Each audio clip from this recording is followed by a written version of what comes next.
नमस्कार दोस्तों, मेरा नाम है विजय कुमार। आप देख रहे हैं कॉमिक्स पिटारा चैनल को। तो चलिए दोस्तों, राज कॉमिक्स पे बाकेलाल की इस हास्य और मजेदार कॉमिक्स को शुरू करते हैं, जिसका नाम है राजसी तलवार। तो आप देख सकते हैं इसका कवर पृष्ठ जो कि कुछ इस तरह का है। तो चलिए इसकी शानदार स्टोरी को हम शुरू करते हैं। बाकेलाल की जिंदगी षड्यंत्रों के ताने बाने बुनने में ही गुजरी जा रही है, लेकिन पता नहीं कब होगा बाकेलाल का ये स्वप्न पूरा। बोलो महाराज बाकेलाल की जय। एक स्वर्ण मुद्रा का प्रश्न है महाराज। मेरे राज्य में भीख मांगना मना है। इस भिखारी को उठाकर विशालगढ़ के बाहर फेंक दो। बाकेलाल चौंक कर जाग गया। ओह, ये तो मैं स्वप्न देख रहा था। मेरा ये स्वप्न कब सच्चा होगा? बाकेलाल बचाओ, मोटे को मेरा पालतू शेर खा गया। जंगल का राजा मेरा शेर और विशालगढ़ का राजा बब्बर शेर यानी मैं। बाकेलाल चौंक कर उठ बैठा। ओह, ये तो मैं फिर से स्वप्न देख रहा था। मेरा ये स्वप्न कब पूरा होगा? हाथी मेरे साथी, कुचल डाल मेरे शत्रु का सिर। किड़म आ, मोटा मर गया, मोटा मर गया। ओह, तो क्या मैं स्वप्न देख रहा था? धाम। किंतु आज मुझे बार बार मुच्छर मनहूस की मृत्यु के स्वप्न क्यों दिखाई पड़ रहे हैं? रहस्य पास ही मौजूद था। ये कमाल है मेरा यानी स्वप्नासुर का। मेरे हाथ में है स्वप्न बुन। ये स्वप्न बुन कोई भी स्वप्न बुन सकता है और जिसे चाहे उसे दिखा सकता है। जैसे अभी अभी मैंने बाकेलाल को एक के बाद एक कई स्वप्न दिखाए। ये मेरा शस्त्र भी है जिसकी मदद से मुझे हासिल करनी है राजसी तलवार, और रात अभी बाकी है। महाराज, मैं आपके लिए एक शानदार तोहफा लाया हूं। तोहफा? सेनापति, इसे खोलो। तोहफा हमेशा उसे लेने वाला ही खोलता है महाराज। ठीक है, मैं ही खोलता हूं। खोल मोटे खोल। तोहफा खोलते ही खचाक मरा। ये कटा सिर तो मोटे का ही है।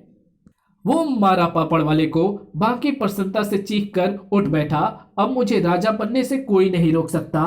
ओह, ये भी स्वप्न था?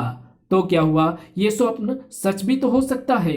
वो मारा पापड़ वाले को। इस बार स्वप्न वाली योजना से ही मारूंगा मुच्छर मनोज को। ठक ठक। लेकिन ये सुबह सुबह कौन आ गया? तभी विक्रम सिंह ने बाकेलाल को बुला भेजा। आओ बाकेलाल।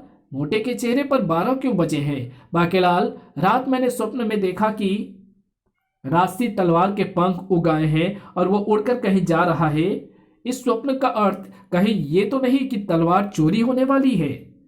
महाराज, मेरे सपने को छोड़कर दूसरे सपने सच्चे नहीं होते। इस राजसी तलवार को फर्श से निकालना मुश्किल है और फिर महल के चारों ओर सैनिकों का पहरा है। भला सैनिकों के घेरे को तोड़कर यहां तक पहुंचने की हिम्मत किस में होगी?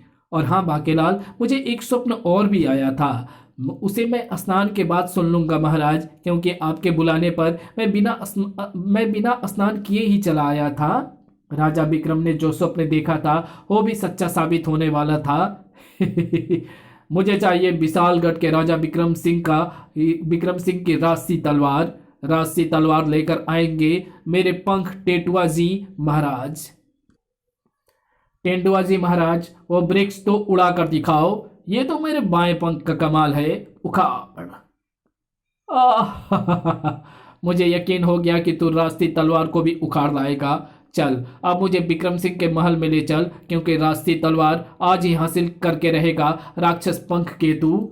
बाकेलाल भी राज सिंहासन प्राप्त करने की योजना बना चुका था। इस बार मेरी योजना से मुच्छर अपनी गर्दन नहीं बचा पाएगा। अरे बाकेलाल, आओ आओ, ये तुम्हारे हाथ में क्या है? तोहफा। तोहफा? क्या ये मेरे लिए है? हाँ महाराज, मैंने आज तक आपको कोई तोहफा नहीं दिया, सोचा आज दे डालूं। एकाएक विक्रम सिंह क्रोधित हो उठे। बाकेलाल, मुझे पता है कि इसमें क्या है। मैं तुम्हें अपने जिस दूसरे स्वप्न के बारे में बताने वाला था वो यही तो था कि तुम मुझे तोहफा देने आते हो। लेकिन मैं जैसे ही तोहफा खोलता हूँ उसमें रखी एक लचकदार शस्त्र से मेरी गर्दन कट जाती है और सिर अलग होकर भूमि पर आ गिरता है। हम दोनों को एक जैसे स्वप्न कैसे आ गए? लेकिन अब क्या होगा, मुच्छड़ को संदेह हो चुका है। अब वो ये उपहार नहीं लेगा। किंतु बाकेलाल, ये उपहार लेने से मैं इनकार नहीं करूंगा। शर्त यह है कि इस उपहार को तुम खोलोगे। मैं वो मारे गए बेटे बाकेलाल। तभी मेरा नाम पंख केतु है राजा विक्रम सिंह। मैं रास्ती तलवार लेने आया हूँ। जल्दी बता कहाँ है रास्ती तलवार, वरना टेंडुआ जी महाराज तुझे पीट पीट कर तेरा दम निकाल लेगा। फड़ फड़ जल्दी बता, जल्दी, तड़ाक बाके बेटा, इस राक्षस पंख केतु को रास्ती तलवार चाहिए। मोटा अभी तो पीट रहा है, पर जब थक जाएगा तो उसे रास्ती तलवार का पता बता देगा। मैं ऐसा उपहार राजा को क्यों देने आया था? जब राजा को मेरे पास इसका कोई जवाब नहीं मिलेगा तो वो मेरी मनसा समझ जाएगा। बाकेलाल, तुम मेरी मदद करने की चेष्टा बिल्कुल मत करना, क्योंकि मैं समझ गया हूं तुम्हारी मनसा। बाकेलाल बेटा, तेरी जान खतरे में है और तुझे बचा सकता है यही उपहार। ठहरो पंख केतु, महाराज को नीचे गिरने से रोको। मैं तुम्हें बतलाता हूं कि रास्ती तलवार कहाँ है। आओ, मैं तुम्हें वहां लेकर चलता हूं। टेंडुआ जी महाराज को लेकर मेरे पीछे आओ। वो रही रास्ती तलवार। वाह टेंडुआ जी महाराज विक्रम सिंह को छोड़कर रास्ती तलवार फर्श में से उखाड़ दो। ठहरो, बिना इस बक्से को खोले अगर रास्ती तलवार को छोड़ने की चेष्टा किसी ने भी की तो तुरंत भस्म हो जाएगा। इस बक्से में क्या है? इसमें चमेली का तेल है, जिसे हाथ पर मलने के बाद कोई भी व्यक्ति रास्ती तलवार यहां से उखाड़ सकता है। ओह, ये बात है, तो लाओ मुझे दो ये बक्स। मैं इसमें से चमेली का तेल निकालकर हाथ में मलूंगा और निकालूंगा रास्ती तलवार। जैसे ही पंख केतु ने बक्सा खोला, कचाक, पंख केतु के मरते ही टेंडुआ जी महाराज भी जलकर भस्म हो गया। टेंडुआ जी महाराज का भी काम तमाम हो गया। भक्त देखिए महाराज, ये खुखरी मैं इसी उद्देश्य से लेकर यहाँ आया था और आप पता नहीं मुझ पर क्या क्या इल्जाम लगाए जा रहे थे। किंतु बाकेलाल, मैंने तो उस स्वप्न में जो देखा था वही कहा। अगर तुम्हारा उद्देश्य सही था तो फिर मेरे स्वप्न में मेरा सिर क्यों कटा? वो इसलिए महाराज, ताकि कहीं मेरे उपहार देने पर आप इसे खोल ना ले। दरअसल उपहार देना तो एक मजाक था, वास्तव में तो पंख केतु की मृत्यु किसी झटकेदार शस्त्र से ही हो सकती थी, इसीलिए मैं ऐसा शस्त्र बना कर लाया था। ओह, तो ये बात थी बाके। दे पुच्ची, मोटे को और मुझे एक जैसे स्वप्न क्यों आए? ओह, तो ये पंख केतु मुझसे पहले ही आ पहुंचा था रास्ती तलवार लेने, लेकिन आखिर मारा गया और दोनों को एक जैसे स्वप्न दिखाकर मेरी प्रथम योजना सफल हो गई। अब मैं स्वप्न बुन में बुनूंगा दूसरा स्वप्न और उसे दिखाऊंगा बाकेलाल को, जो इस वक्त गहरी नींद में सो रहा है। सचमुच बाकेलाल गहरी निंद्रा में था। अरे वाह, झाड़ियों के उस ओर धोबन कपड़े धो रही है और इस ओर मुच्छर किसी शिकार की तलाश में आंखें गड़ाए बैठा है। अगर मोटे का बाण सीधा आकर धोबन को लगे और धोबन मर जाए तो महाराज पर हत्या का अभियोग लगेगा, जिसका दंड सिवाय मृत्यु के कुछ और हो ही नहीं सकता। इस प्रकार मुच्छर मारा जाएगा और मैं बन जाऊंगा राजा। लेकिन महाराज इस ओर बाण तभी छोड़ेंगे जबकि... अरे बाकेलाल जी, आप प्रणाम। हाँ प्रणाम। मैं तुम्हें 5 स्वर्ण मुद्राएं देना चाहता हूं, तो फिर देर किस बात की है बाकेलाल जी? अगर ये मुद्राएं मैं ये तुमसे बिना काम करवाए दे दूंगा तो वो भीख कहलाएगी। भीख लेना और देना पाप है, परंतु मैं तुमसे कौन सा कार्य करवाऊं? क्या तुम शेरनी की तरह दहाड़ सकती हो? घर पर अपने पति पर रोज दहाड़ती हूँ, ऐसे।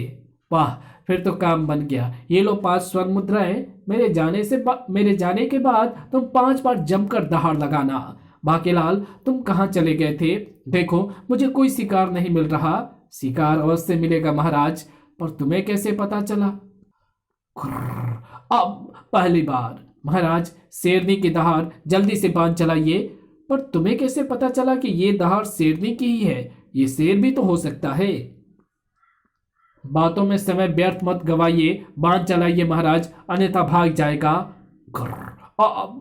लेकिन बाकेलाल, ये पहली बार दूसरी बार का क्या चक्कर है? उफ महाराज, आप बस तीर चलाइए। कुर्र, अब चौथी बार। आए, ये शेर ने स्त्री की तरह क्यों चिल्लाई? महाराज गजब हो गया, आपने शेरनी के धोखे में धोबन को तीर मार दिया। हो न पद की होंगे बाकी। क्षमा करना महाराज, किंतु हत्या का दंड यही है, कहीं रस्सी टूट न जाए, इसलिए मैंने रस्सा भी मोटे वाला मंगवाया है। बाकेलाल, अब तुम राजा हो। वो मारा पापड़ वाले को, ओ मारा पापड़ वाले को धम। अरे ये तो स्वप्न था, किंतु ऐसा स्वप्न जो सच हो सकता है, उसके लिए सबसे पहले मुझे महाराज को शिकार के लिए तैयार करना पड़ेगा। जल्दी। महाराज शिकार पर जाने के लिए तैयार हो गए। अब मैं चलूं ऐसी जगह की तलाश में जहां कोई धोबन वस्त्र धोने आती है। मिल गई वो जगह, और ये तो मुझे स्वप्न वाली धोबन ही लग रही है।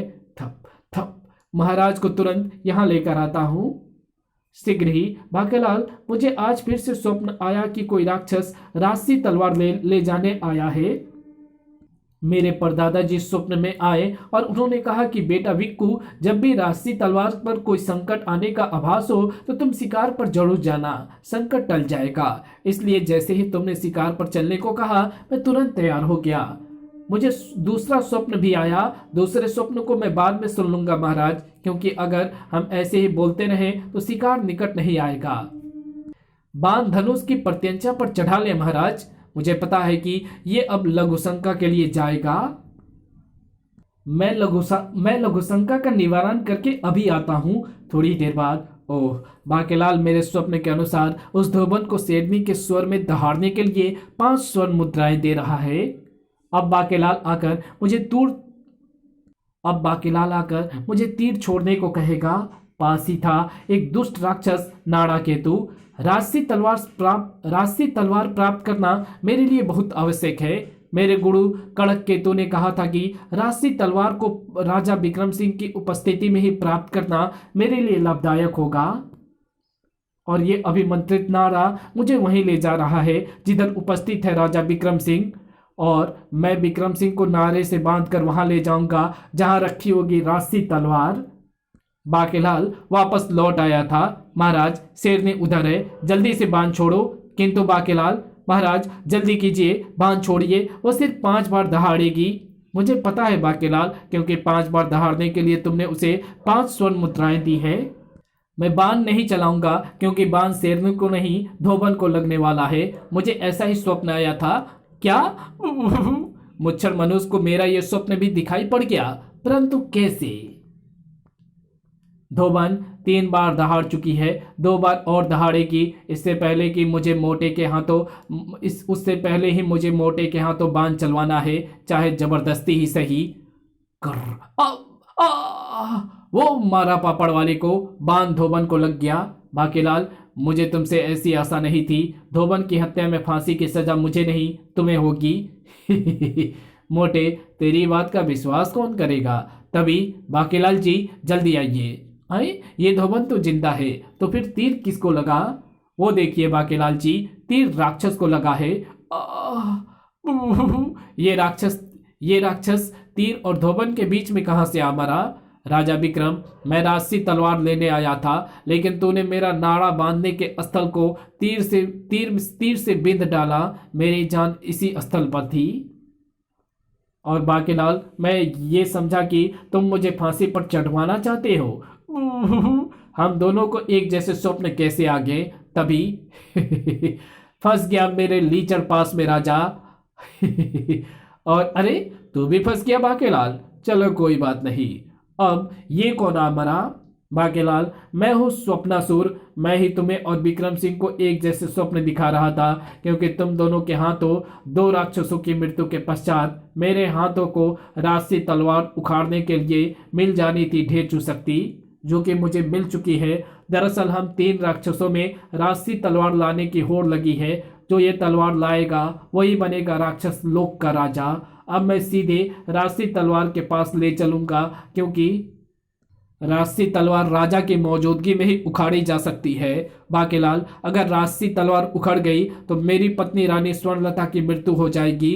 मुझे राजगुरु ने ऐसा ही बता रखा है। तो फिर अब कुछ नहीं हो सकता महाराज। चलो अच्छा हुआ, मोटा अपनी पत्नी के वियोग में या तो पागल हो जाएगा या मारा जाएगा। राक्षस स्वप्नासुर राजा विक्रम तथा बाके को लेकर उस कक्ष में पहुंचा जहां थी राजसी तलवार, और हटो हटो पीछे, अब मैं उखाड़ता हूं राजसी तलवार। ये क्या? ये तो तलवार का हत्था उखड़कर मेरे हाथ में आ गया।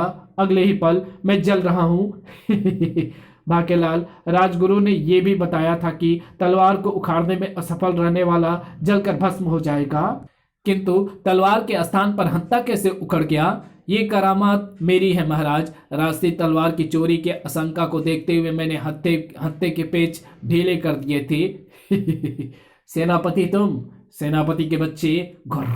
वाह सेनापति, तुमने तो पुच्ची वाला काम किया है। आज मैं तुम्हारी पुच्ची लूंगा।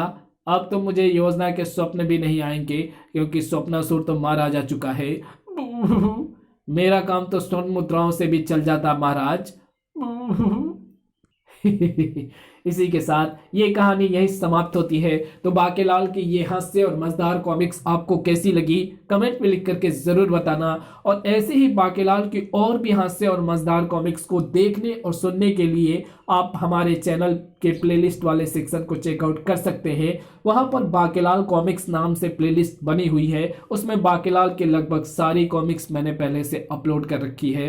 तो जाइए उसे भी देखिए और हंसिए और लोगों को भी हंसाइए। मैं मिलता हूं आपसे किसी और नई वीडियो में। आप जितना हंसेंगे या जितना ज़्यादा आपके अंदर खुशी या हंसी का इस तरह के कॉमिक्स से पढ़ने से जो हमें आनंद आता है, हंसी आती है, खुशी मिलती है, तो इससे आदमी स्वस्थ रहता है और अच्छे अच्छे हार्मोन्स भी रिलीज होते हैं। तो खैर ये ज्ञान की बातें यही रखते हैं, और मैं मिलता हूँ आपसे किसी और नई वीडियो में। Thanks for watching my video.